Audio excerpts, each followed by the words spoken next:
Tonight's session, we're going to talk about increasing the capacity of your staff through professional development, and most importantly, designing an effective teacher-mentor program.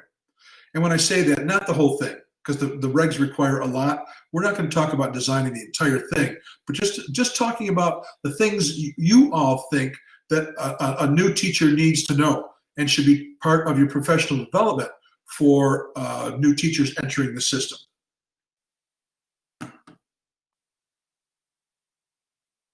So professional development, which is increasing the staff capacity to solve problems for the leadership team. Well, lo and behold, there is a regulation on it.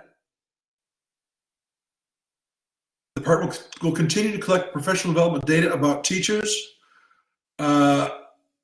This is even more pronounced these days because of the, I hope I don't misspeak, the 175 rule that you need to get those 175 hours in.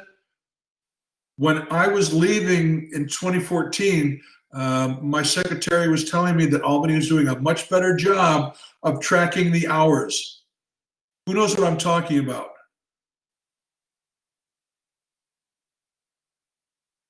Adrian, do me a favor, please. Adrian, Google New York State 175 hours for teachers and see what you get. And then post the link for us, would you please? New York State teachers, 175 hours. There's a regulation that requires that teachers receive a certain set number of hours of professional development every year. You know, in fact, it might even say that here.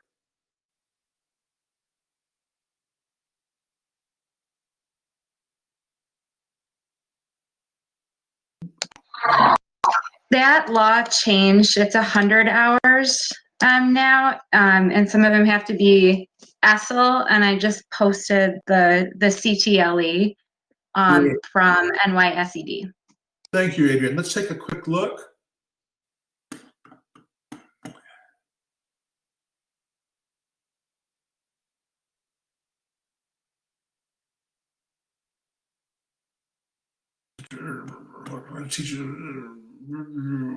CTL hours.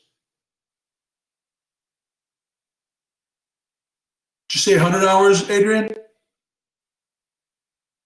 Yeah, it's 100 hours. I think it's in, gosh, 5 years.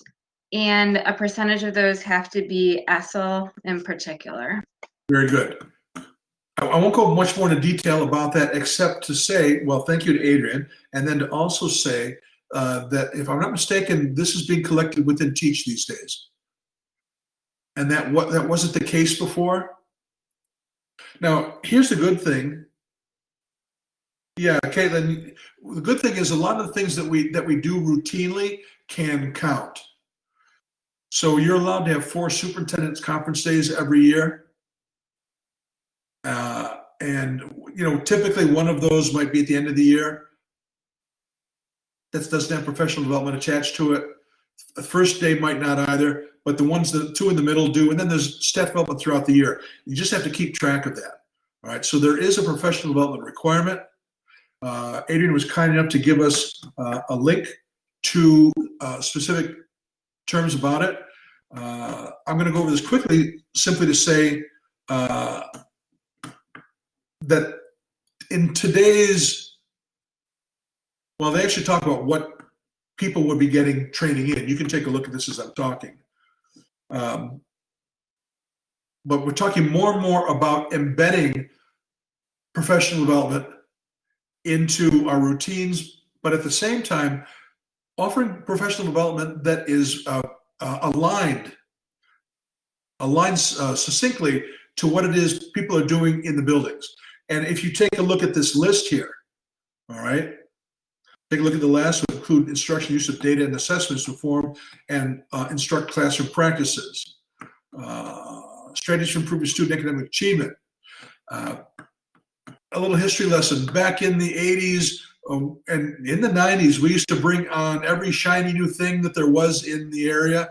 We'd bring in a speaker and sometimes cooperate with BOCES and have 20 speakers in a district and 5 or 6 different districts and hundreds of teachers, all right, just milling around and going to a lot of different workshops.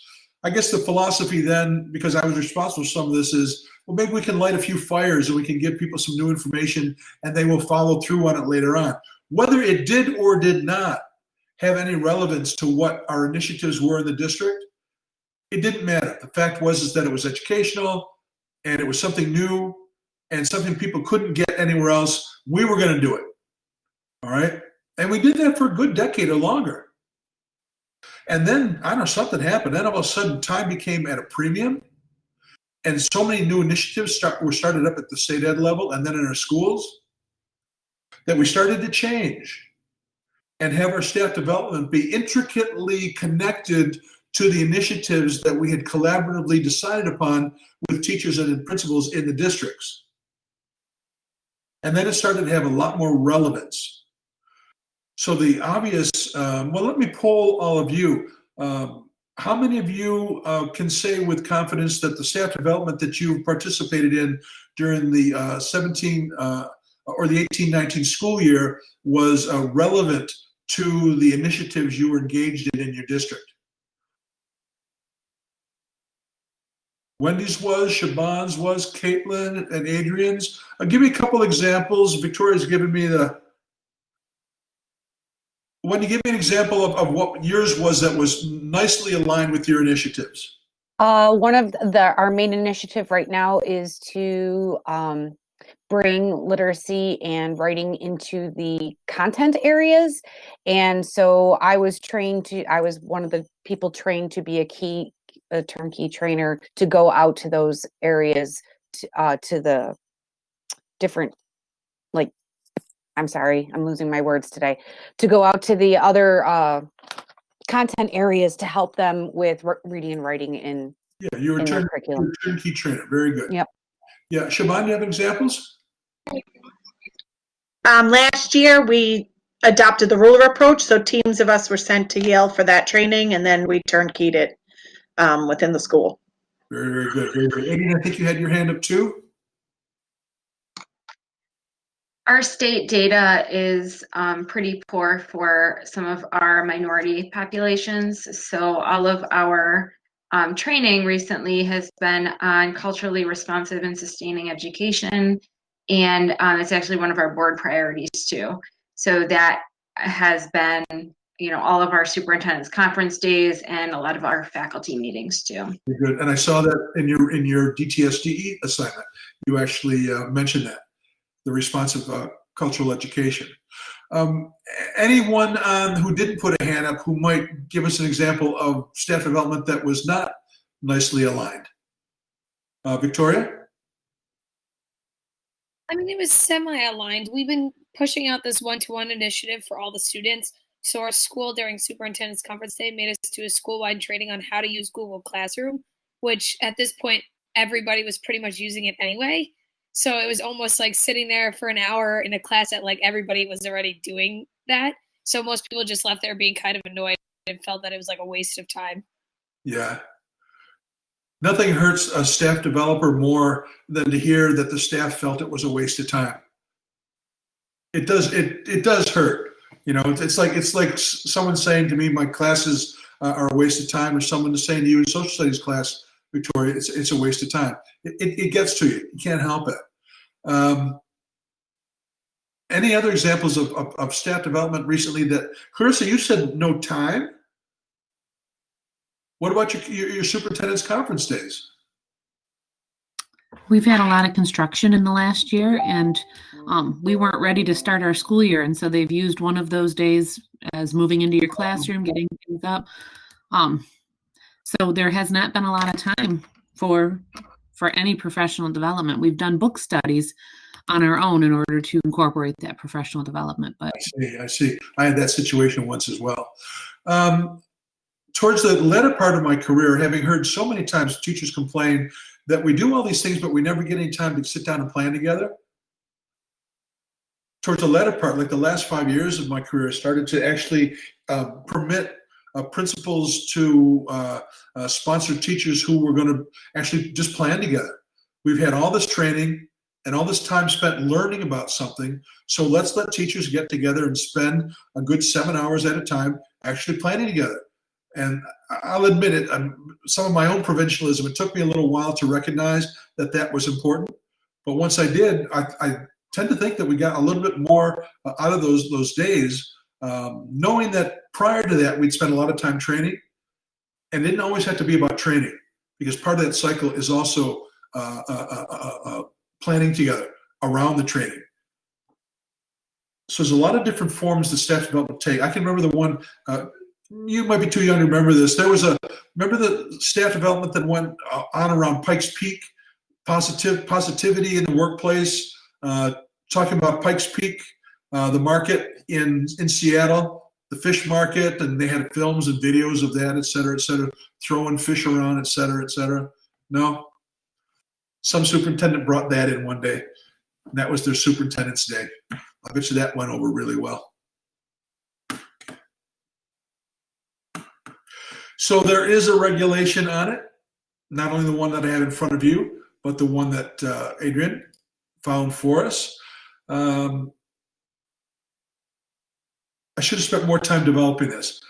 When it comes to professional development, there's a lot to put into it, all right?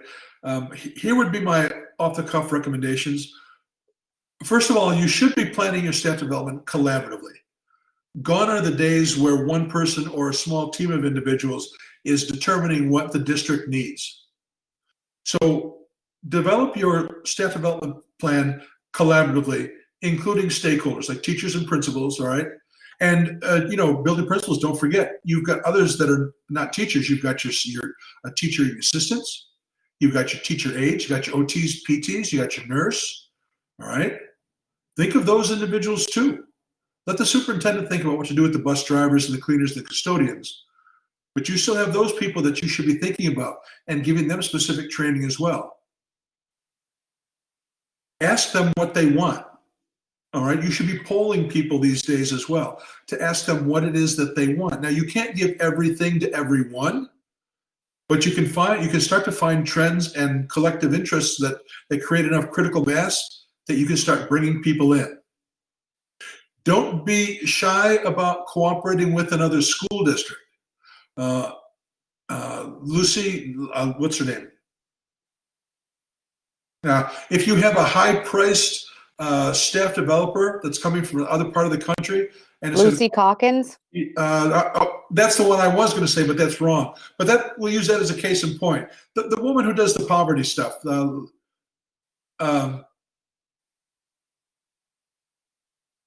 Ruby Payne. Thank you, Ruby Payne. Thanks, Stephanie. She was just in the region, wasn't she, Stephanie? Wasn't she in your district? She was in our BOCES, though. I know that recently. She was in our BOCES. Yeah, we didn't get her though, but she's pretty good. Ruby's expensive. She's very good. She talks about generational poverty and how us middle class people sometimes have a hard time understanding the worlds of poor children. Ruby does a good job, but she's expensive. So don't be as shy about calling up a neighboring school district and seeing if they want to share a speaker. Now, here's a nice thing about it. When you share, all of a sudden the B word comes in. What's the B word? BOCES. You start sharing, you get aid on your expenditures, and get BOCES involved. They have to handle it, all right? But you get BOCES involved. Do remember to also treat your staff nice on Staff Development Day. Lunch, all right, served in the cafeteria, all right. Breaks during the day. You're all teachers, you work hard, and you ought to be recognized for that. You get a couple of days during the year where we can, put our feet up, but just dial down the stress on a couple of days and create a day that's like that, where people find it conducive to new ideas and learning. Don't forget about evaluating your staff development plans as well. These days, you can use something easy like SurveyMonkey. You can use Google Forms, and you can get the responses back anonymously. So you can both poll people using SurveyMonkey, or Google Forms, what do you want? All right. And then also at the end, have them evaluate the workshops to find out if you did a good job or not. Of course, here's the most difficult part. And that's I call it the how do we know question.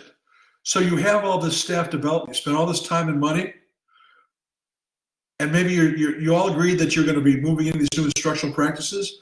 How do you know that after it's over, people are using it? Well, let me ask that question, and not rhetorically. What are some means that you can use to determine the extent to which people are actually using the new approach in the classroom as intended?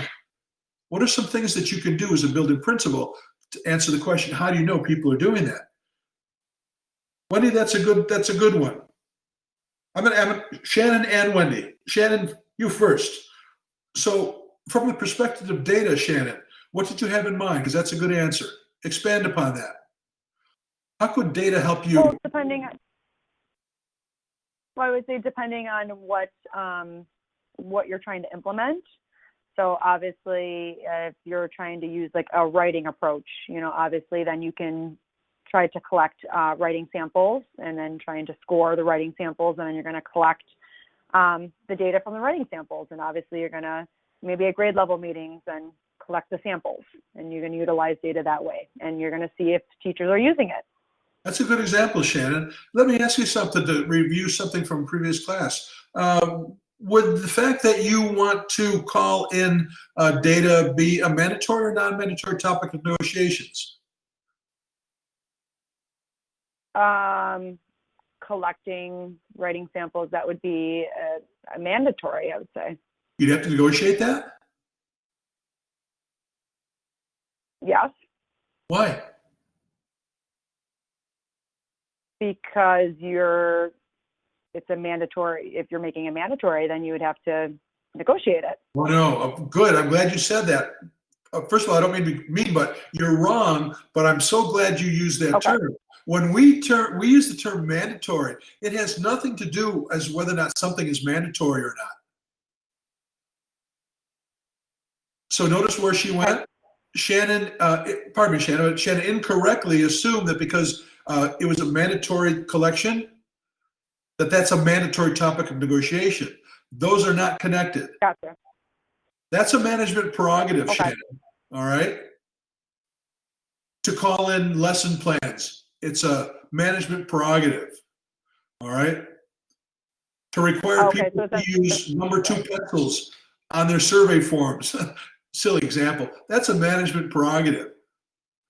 And if you recall what I talked about, you could go to some of the resources I provided you in previous class and find the list and find that's not on the list of mandatory topics. But remember what I also said, be careful that you don't negotiate and take a non-mandatory topic and get it in the contract.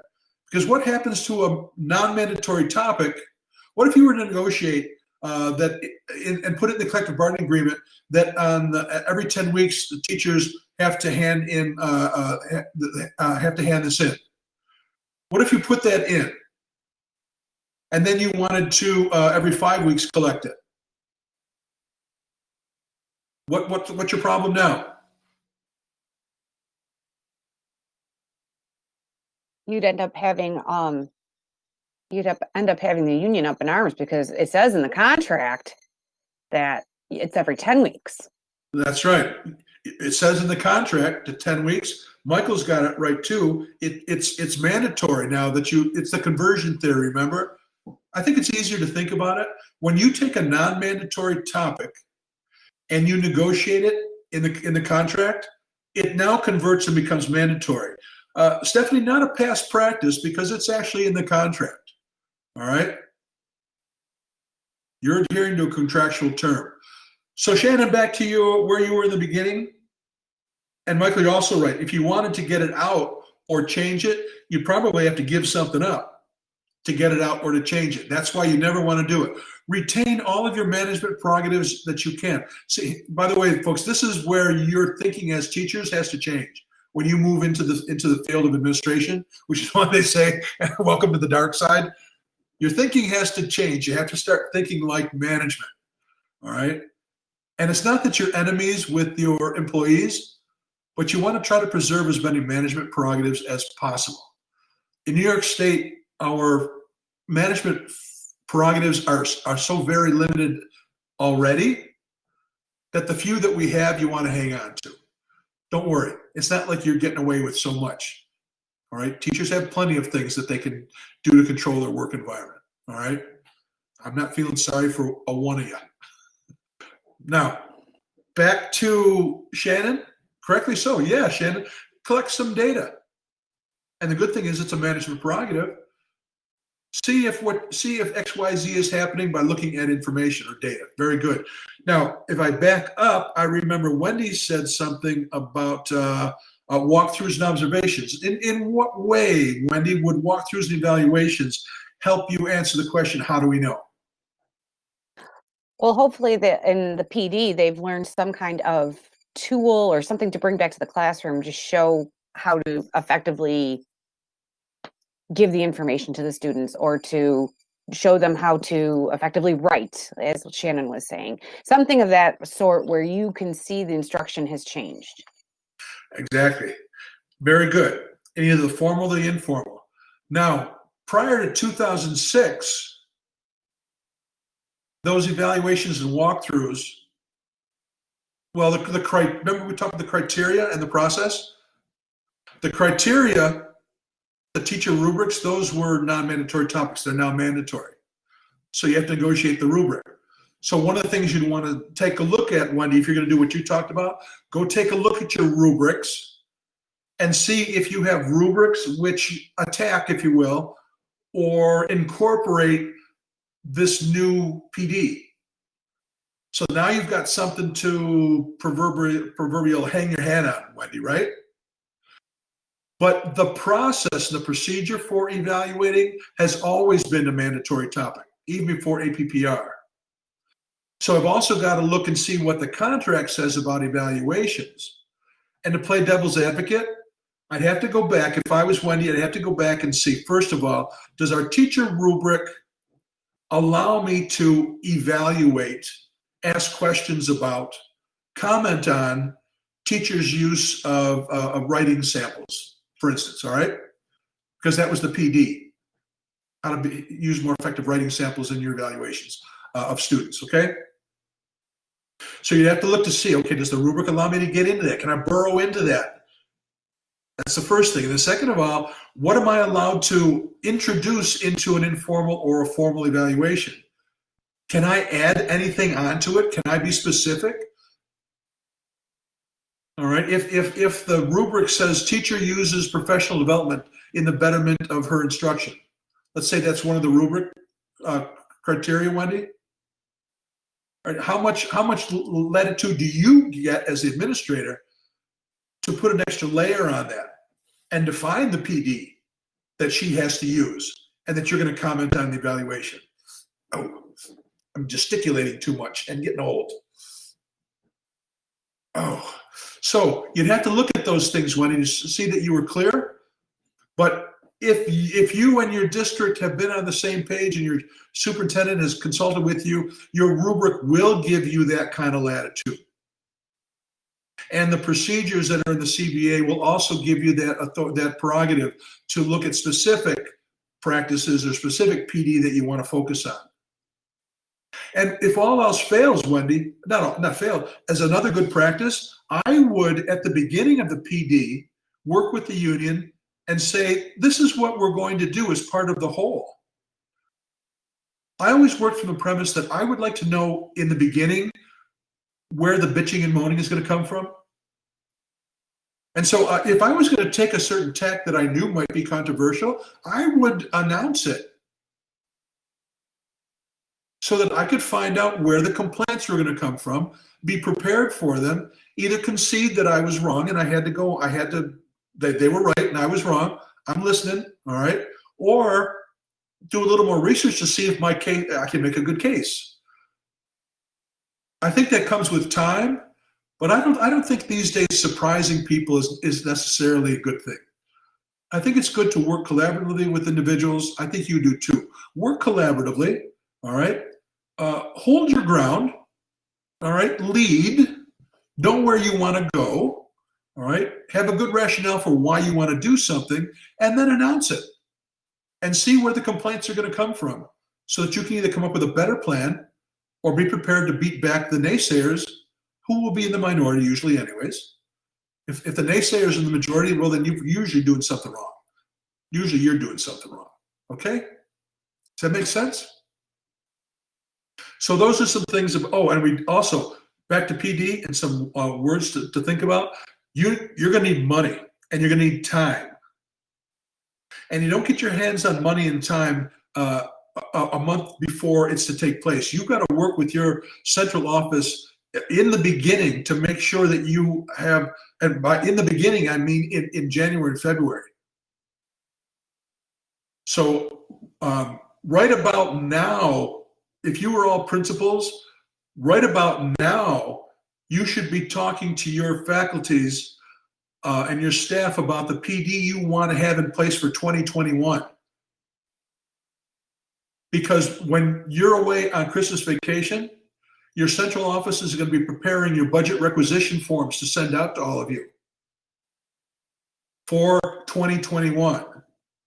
And then on January 15th, the governor is going to release his executive budget. And in January, February, they're going to be going back and forth as to who gets what money. And you're going to want to be advocating for staff development dollars in February and March with your business administrator and your superintendent, the money you're going to need for staff development in 2021.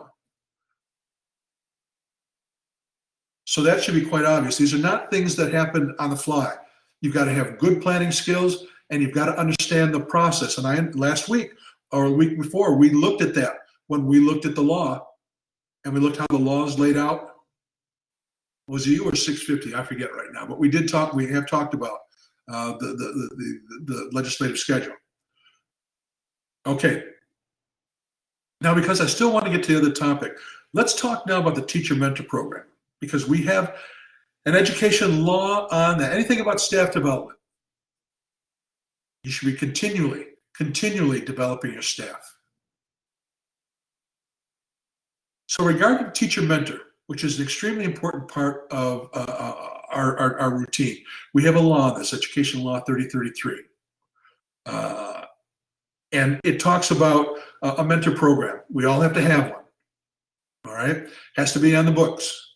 I don't know that Albany's collecting these, but if you ever had trouble and they came in and they wanted it, you'd have to show it to them, all right? Your union is going to want to make sure that you've got one in place. All right. So anyone who holds a provisional, permanent teacher or temporary certificate has to have be part of a mentoring program. It talks about the plan, the law does, all right, and the regulation. It talks about how the needs of the interns for training and support will be assessed. Okay, that's important. The training and professional support be provided to the interns. That's what we're going to talk about, which may include but not be limited to participation in district or board of cooperative education service development program, a teacher resource, community training center, or post-secondary institution program. These are just examples. And how the mentors will guide and support their interns or mentees. So you have to have a whole plan about that. And to get in a little bit to the specifics, as I recall, all right, we're going to talk about this in a minute, that circled part. You've got to talk about let's not talk about the mentees. Let's talk about the mentors. Who are going to be your mentors? How are you going to select them? Think about it. You just let whoever raises their hand who wants the $200 stipend or the $2,000 stipend be a mentor? I don't think so. I'm not having that Ms. Short. Everybody in her class is loud and obnoxious, and she doesn't have any good control, and she's rarely to school on time, but she loves collecting and making her final average salary higher. So Christy Short is going to be on my short list to be a mentor. However, Gina Malin's one of our stars. And I do want Malin, and I don't want Short. So I have to have some criteria here, all right, for determining who gets to be a mentor. And you're all teachers, and it's difficult sometimes because you're doing this collaboratively. This plan is done collaboratively with your union. To be honest with you, they feel the same way. Christy, I'm going to pick on you again. They don't want the Christy Shorts of the world training new teachers like Dominique Felicello. They know Christy's weak, and they don't want her teaching Dominique. They know Gina's strong. They want Gina. So they're gonna work with you to come up with a criteria and a process for determining who the good mentors are. Now, by the way, if you're going to have a mentor, the union is going to want them to be paid, and for all intents and purposes, that's only fair. That is a mandatory topic, Shannon. You would have to negotiate that. Not the mentor plan. Be careful, Shannon. You would not negotiate the mentor plan, but parts of it are mandatory, such as compensation. Right? So, what type of reporting the mentor will provide? All right. How often they'll meet with the mentee, what their responsibilities will be, what type of training the mentor may have to go through before they take on an intern or a mentee. All that has to be part of your plan. And you got to think it through, and you do it collaboratively with your best and your brightest teachers, all right, with union representation. So then you come up with a plan for that part of it, but here's what I want to spend time with. This item number 5, a description of the training to be provided to mentors, including a description of the extent to which this training will be coordinated with the district staff development program. So let's brainstorm right now. All right, let's brainstorm. Just take a minute. I'm not going to ask right away. Take a minute and think about your first 6 months on the job or your first year. What do you wish you had been trained about as you were a new teacher just entering the system? And you can either type in your answers or in about a minute, we'll get some think time here. In about a minute, start raising hands. Actually, put them all in the chat room so we can see everybody's contribution.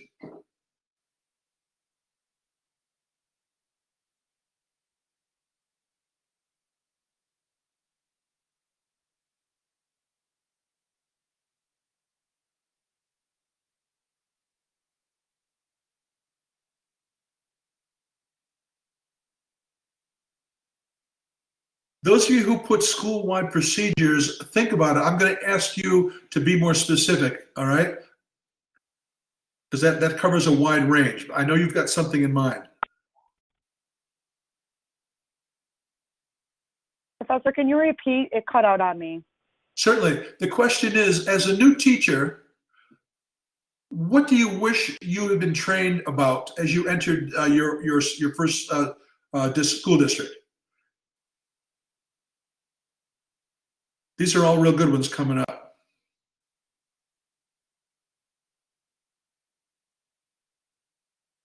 Do you notice how practical and down to earth the suggestions are?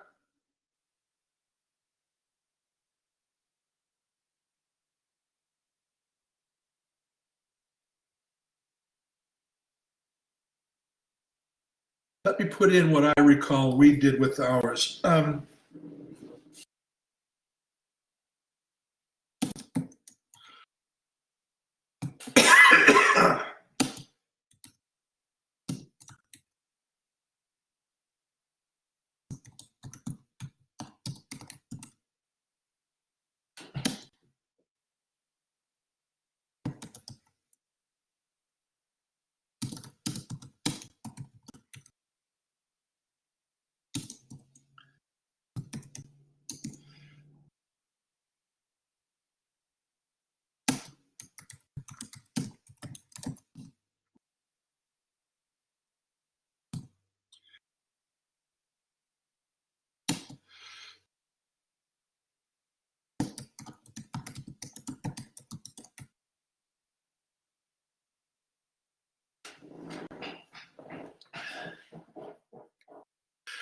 All right, I'm noticing classroom management coming up quite a bit. Notice that's also what you were all excited, well, I shouldn't say excited, all of you were hoping that Richard could do for you when Mr. Schaefer joined us.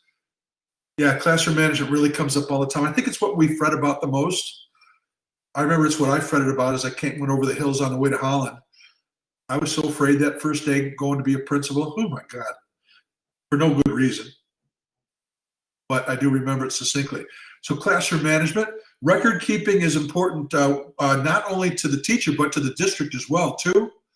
So there's a vested interest in record keeping. Yeah, Victoria, absent approvals, field trip request forms, where to find certain resources. Exactly, Victoria. I think that's true too. Adrian, when you talked about resources, can you define, what did you mean by resources? Did you mean like Victoria might have meant? No, I meant more teaching resources. It was my first year teaching speech and debate, which was an advanced 12th grade elective, my first year as a teacher, and I hadn't ever run a debate on my own and I had to really search for good resources. I wish my mentor could have helped me more with that. Very good, very good. I told people who put, let's see, where'd you go?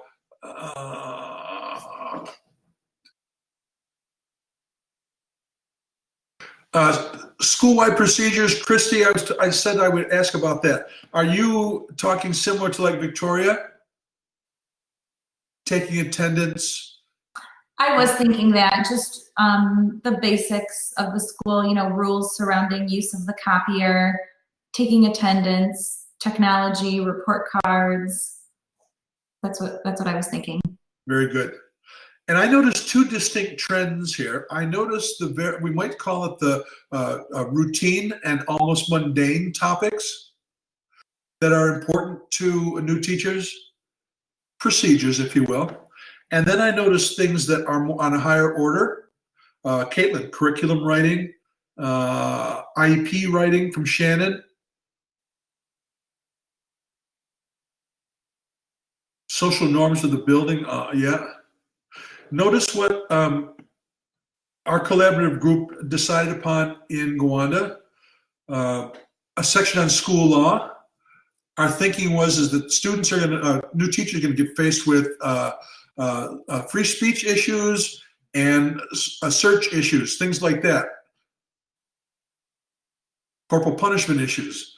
We wanted to make sure they understood school law. Emergency plans. What do you do in the case of emergency? Cannot be underestimated. The first day there, they might have an emergency plan activated. Michael, we did talk about how to be successful regarding tenure. Funny joke about that. I want to determine how to survive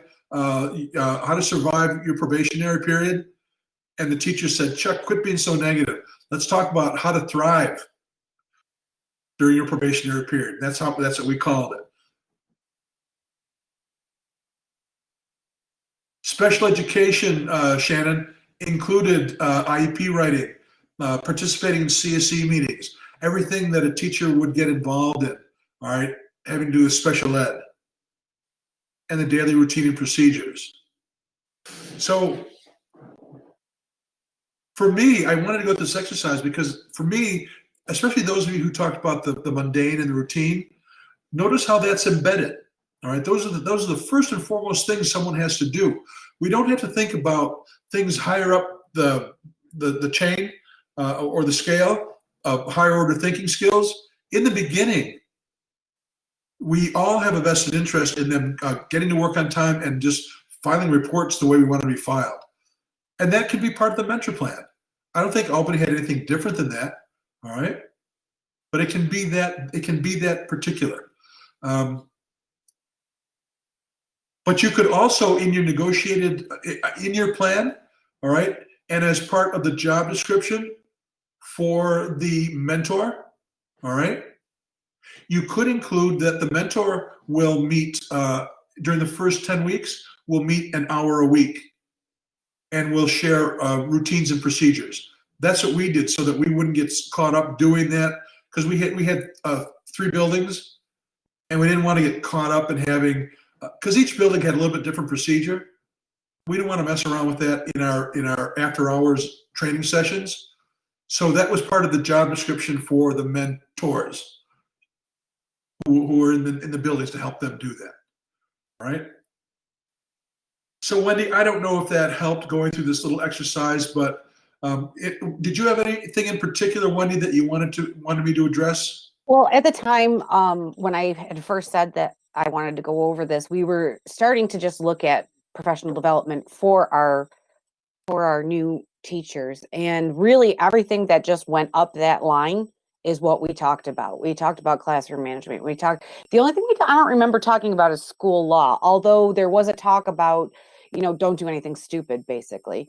But they were introduced to all the departments. They were introduced to the different online recording systems that we use for students, and Google, and everything that you can imagine. We tried to just inundate them with everything they could use in the classroom immediately.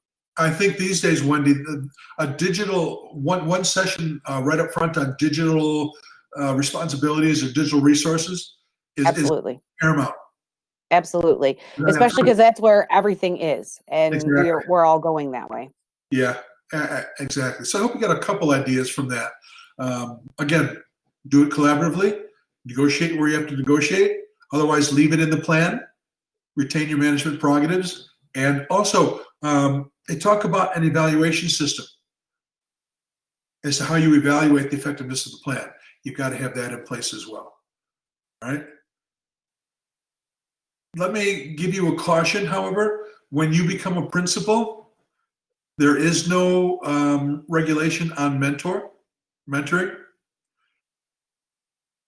I told you my stories. They just gave me the keys as an intern to the building and said, here you go. Now, that was when was that? 1982. Hopefully it's not like that anymore, but you're not going to get much mentoring when you become a principal. Hopefully you become an assistant principal or dean of students first. So you'll have some understanding of what the job entails. But if you wind up going into a small school or maybe a charter school right from the classroom, it's going to be a big chore.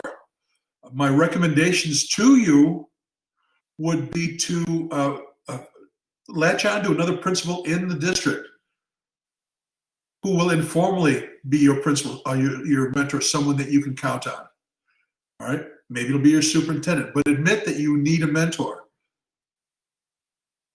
Call up an old professor and ask a professor to help you, or someone else who's outside of your system who's in the job, because you're going to need someone to bounce things off of. Don't try to be Superman or Superwoman, because it's just not possible. And the first year, I'm sorry to say, will be holy hell. But that's okay. We're built for this. That's what we were born and raised to do, to be leaders in these environments. You can do it. All right.